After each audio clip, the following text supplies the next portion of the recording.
Maka kita katakan, ya Allah, Engkau perintahkan aku ibadah salat, iyyaka na'budu, aku kerjakan. Engkau perintahkan aku curhat dalam salatku kepadamu, aku lakukan. Wa iyyaka nasta'in. Jelas. Jadi kalau sedang punya masalah, mau curhat, itu curhatnya dalam salat. Panjangkan sajadahnya. Ya, maksudnya panjangkan sujud, bukan dipanjangin begini ya. Itu ungkapan, panjangin sujudnya. Nanti kas masuk sujud kita bahas, ya. Apa konsekuensi yang diraih ketika seseorang meningkatkan takwa? Salah satunya Quran surah ke-65 di akhir ayat kedua, di awal ayat yang ketiga. Kita akan selalu banyak dengan Al-Quran dan hadis ya. Wa may yattaqillaha yaj'al lahu makhraja. Sudah? Wa yarzuqhu min haitsu la yahtasib. Siapapun yang mampu, saya kasih sedikit rahasia ya, tapi ini antara kita saja ya. Ini penting banget masalahnya. Kalau ada kata man di Al-Quran, saya ulang ya, kalau ada kata man di Al-Quran dan menunjuknya bukan kepada Allah, tapi kepada manusia, maka ketahuilah ayat itu sifatnya sangat personal. Jadi seakan dialognya itu dilakukan secara personal. Misal, kita balik ke ayat ini. Wa man yattaqillaha. Kalau Anda baca terjemah mushaf, itu diartikan dan barang siapa. Nah, saya sebetulnya sampai saat ini tidak pernah sepakat dengan terjemahan itu. Karena saya cari sampai sekarang, saya nggak menemukan tuh barang punya siapa. Dan barang siapa dia. Baik. Maka yang enak tuh diartikannya dan siapapun. Itu terjemah standar. Tapi kalau Anda ingin bawa ke tafsir dengan personalitas tadi, dipersonifikasi ayatnya, maka kurang lebih begini. Hei Adi Hidayat. Oke? Baik. Anda baca Quran ya, baca Quran nih. Lalu misalnya menemukan ayat itu, wa may yattaqillah, tarik itu ke personal, ke pribadi. Nah, Sari baca Quran nih, wa may yattaqillah, gitu kan? Jadi begitu dibaca langsung, hei Ari, hei Adi, hei fulan, kalau engkau mampu meningkatkan takwamu kepada aku, pada Allah, yaj'al lahu makhraja, aku berikan solusi dalam semua lapis kehidupanmu. Maaf teman-teman ya, maaf sekali, bukan menghilangkan masalah, karena setiap orang hidup itu pasti akan memiliki persoalan. Kita pernah belajar di pertemuan lalu ya, Quran surah kedua ayat 155.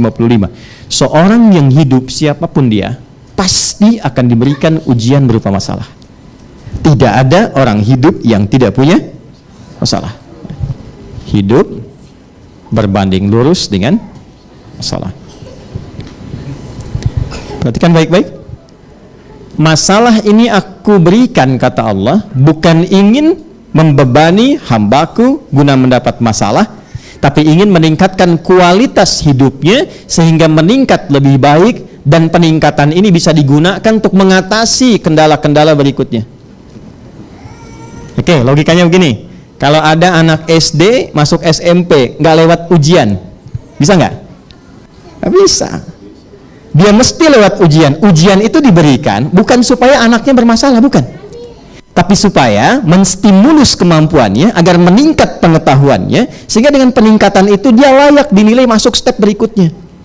Dengan logika yang sama Allah tampilkan, hambaku, aku mengujimu bukan ingin membebani hidupmu, tapi aku memberikan ujian ini kepadamu untuk meningkatkan kualitas hidupmu sehingga masa depanmu lebih baik bisa engkau capai. Jelas? Dan hebatnya, la yukallifullahu nafsan illa wus'aha. Dan tidak pernah aku uji satu masalah apapun kecuali engkau aku nilai sanggup mengatasinya. Nah, kalau kita menginginkan ujian itu diringankan sebelum dialami, ini perbanyak sholat. Itu maksudnya. Jadi ada orang-orang yang bukan dia nggak ada masalah, bukan, banyak sebetulnya masalahnya, tapi karena kedekatan dengan Allahnya dia bangun lebih kuat, melebihi standar yang biasa. Standarnya kan cuma 17 rakaat, dia kerjakan 40 misalnya, ya, tambah 11 tahajudnya, 12 rawatibnya. 12 itu 2 sebelum subuh, 2 sebelum zuhur, 2 setelah zuhur, 2 setelah maghrib, 2 setelah isya, 12. Tambah 11 tahajudnya. ditambah 17 rakaat 40. Dia lewati standar 17, dia bangun standar yang nambah dari itu. Maka kata Allah, perhatikan baik-baik, bukan aku cabut masalahnya, tapi aku ringankan persoalannya sebelum dia hadapi. Dia seakan-akan gak punya masalah. Ya. Teman-teman melihat saya begini, bukan berarti gak punya masalah. Mungkin masalah saya lebih banyak, karena masalah Anda pun kadang dikeluhkannya ke saya juga gitu. Ya. Kalau saya pulang, kenapa sering ganti nomor? Karena setiap kebuka habis gitu pertanyaannya. Tapi ya alhamdulillah ya, alhamdulillah. Tapi kadang kangen kalau nggak ada masalah itu. Ya, ini poin. Jadi poin. Turunan dari itu doa. Karena itu kalau teman-teman kita ngaji kitab fikih, sholat sering disebut dengan doa. Karena ini wasilah yang paling cepat untuk mengabulkan doa. Nah, inilah pengantar pada inti pembahasan kita hari ini. Masih ingat saat saya mengisi bab ini di kediaman Mas Baim waktu itu, saya sampaikan ada 4 keadaan dalam sholat yang bila benar kita melakukan itu dengan baik, maka janji Allah dalam Al-Quran dan jaminan Rasulullah dalam hadisnya itu akan mempercepat pengabulan doa. 1 sudah kita bahas, posisi berdiri dalam sholat.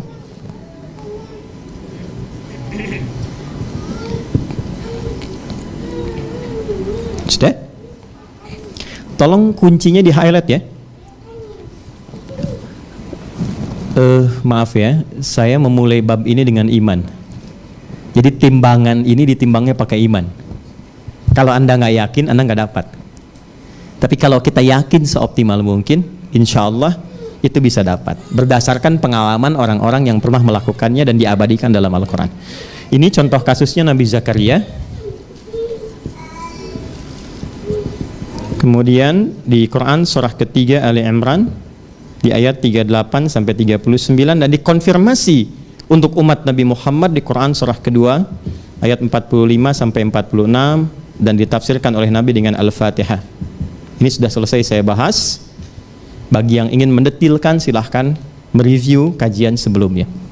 Tapi saya tekankan ketika sampai pada kalimat iyyaka na'budu wa iyyaka nasta'in, maka sertakan di situ hajat kita kepada Allah. Karena kita dipanggil dengan kalimat itu untuk menyampaikan hajat. Wasta'inu bis-sabri was-salah. Hambaku, kalau engkau merasakan persoalan dalam hidupmu, terima dulu dengan sabar. Karena semua orang pun punya masalah. Gitu ya? Lalu bawa itu dalam sholat, ungkapkan. Kata Allah, wasta'inu, kita katakan iyyaka nasta'in. Jadi merubah kalimat perintah menjadi kalimat permohonan, dari wasta'inu menjadi nasta'in. Maka kita katakan, ya Allah, engkau perintahkan aku ibadah sholat, iyyaka na'budu, aku kerjakan. Engkau perintahkan aku curhat dalam sholatku kepadamu, aku lakukan. Wa iyyaka nasta'in. Jelas. Jadi kalau sedang punya masalah, mau curhat, itu curhatnya dalam sholat. Panjangkan sajadahnya. Ya, maksudnya panjangkan sujud, bukan dipanjangin begini ya. Itu ungkapan, panjangin sujudnya. Nanti kas masuk sujud kita bahas. Ya. Dan itu sebetulnya metode pendidikan para nabi yang sudah diviralkan sejak eranya Nabi Yakub. Nabi Yakub itu persoalan sekecil apapun selalu curhatnya sama Allah dan yakin. Ya, itu di Quran surah 12 ayat 86. Innama ashku bathi wa huzni ila Allah. Aku tuh kalau punya gejolak hati dan persoalan yang menguraikan air mata, jadi masalah itu dibagi dua oleh Quran. Ya, bathi itu persoalan yang sampai kerasa tapi belum menggerakkan air mata untuk mengalir. Ada rasa nggak enak aja gitu kan, nggak nyaman. Itu bathi namanya. Tapi kalau sudah huznun, hazina yahzan, itu sudah mengalirkan air mata. Sendiri ingat itu, air mata keluar. Ya, bertemu dengan ya diskusi ya dengan siapapun bisa air mata keluar karena mengingat satu peristiwa, satu masalah. Itu kata Nabi Yakub, yang paling efektif tumpahkan dalam sholat. Itu yang ngasih solusi, minimal ketenangan. Walaupun jawaban belum datang, minimal tenang. Ya, ditumpahkan di Instagram itu tidak menambah solusi, nggak menghadirkan ketenangan. Ya, cuma nambah pikiran. Ya, nambah pikiran. Kan pikiran tuh ada 4 kan?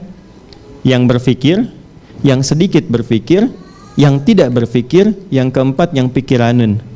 Tahu pikiranen? Tanya Mas Anang tuh. Ya. Yang jadi pikiran. Ya, yang jadi pikiran, yang nggak ada akhirnya jadi ada. Ungkapkan dalam sholat, begitu diungkapkan ini solusi datang. Nah, itu hal pertama dalam berdiri. Nanti kalau kita agak sedikit pengen lebih advance setelah Al-Fatihah, cari ayat, cari surat yang sesuai kebutuhan kita yang sedang kita rasakan. Karena 6.236 ayat itu desainnya adalah solusi dari semua kehidupan kita. Semua persoalan kita, solusinya ada di Al-Quran. Kalau belum tahu ayatnya, rajin sholat jamaah. Ya kawan, utamanya. Karena imam itu unik, jadi imam itu unik. Ini santai sudah murajaah nih ya, mengulang hafalan buat sholat. Itu saat dihadapkan pada posisi jadi imam dan berbalik ke belakang melihat makmum, lalu kembali ke arah kiblat, itu di tengah-tengah setelah Al-Fatihah bisa berubah ayatnya. Bisa berubah. Kurang lebih 2 hari lalu kami ada di Brawijaya sebelum ke Pondok Indah. Terus kami ngimamin. Begitu saya ngimami maghrib, saya mau baca Al-Kafirun. Rakaat kedua baca Al-Ikhlas. Itu setelah waladhdallin tiba-tiba berubah langsung Al-Baqarah ayat 285 sampai 286. Begitu selesai sholat, makmum yang sama kami sholat itu menyampaikan, Ustaz, kenapa baca ayat itu?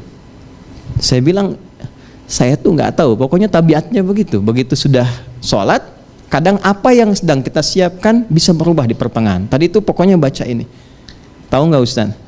Saya itu koleganya, bisa dikatakan keluarganya Abuya Maliki yang ada di Mekah.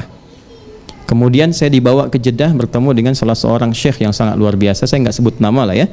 Salah satu wasiatnya adalah, kamu jangan pernah tinggalkan bacaan Al-Baqarah ayat 2 ayat terakhir. Kalau bisa tambah 1, 284 sampai 286. Menariknya imam tuh kadang begitu, dijadikan imam supaya dia mewakili bacaan doanya untuk makmum. Karena itu kalau kita merasakan belum sesuai surat yang dibaca, rajinlah jamaah, karena dengan berjamaah ada keberkahan yang lebih banyak yang Allah berikan. Salah satunya pengabulan doa.